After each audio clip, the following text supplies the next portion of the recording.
Welcome back. The battle over the Bundy Ranch has now ignited a number of Western lawmakers in a move to take back control of federal land. Joining us right now is one of those lawmakers, Utah State Representative, and one of the organizers of a summit that took place last weekend. Ken Ivory joins us today from Salt Lake City. Ken, good morning to you. Good morning, Steve.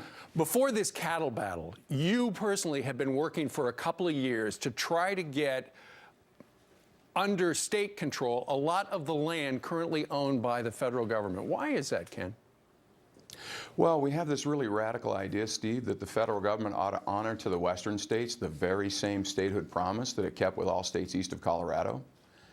We learned in the statehood agreements that the federal government made the exact same promises at statehood to Nebraska, North Dakota, South Dakota, Louisiana, Alabama, that they made to the western states to transfer that land after statehood.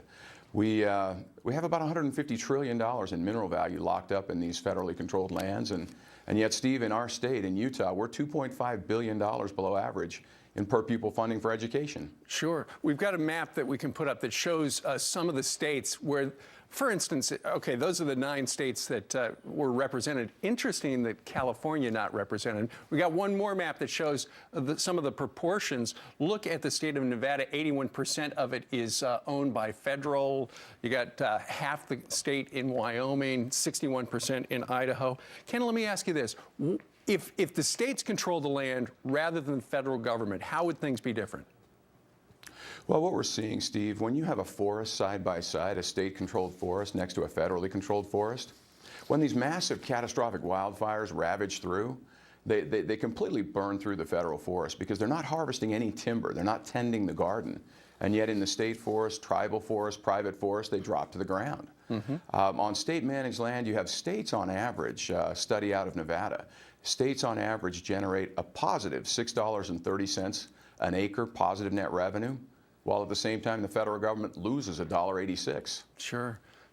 You know, when you're talking about state officials controlling land as opposed to federal bureaucrats in Washington, D.C., it just always seems that regardless of states' rights, it just seems like the people who are right there would have a better idea what to do with the land than somebody who lives in the 202 area code. You know, those are the founding principles of our nation, right? Liberty, property, self-governance, that produces prosperity. That was the constitutional equation that we were given, and we're violating that. We're seeing the consequences.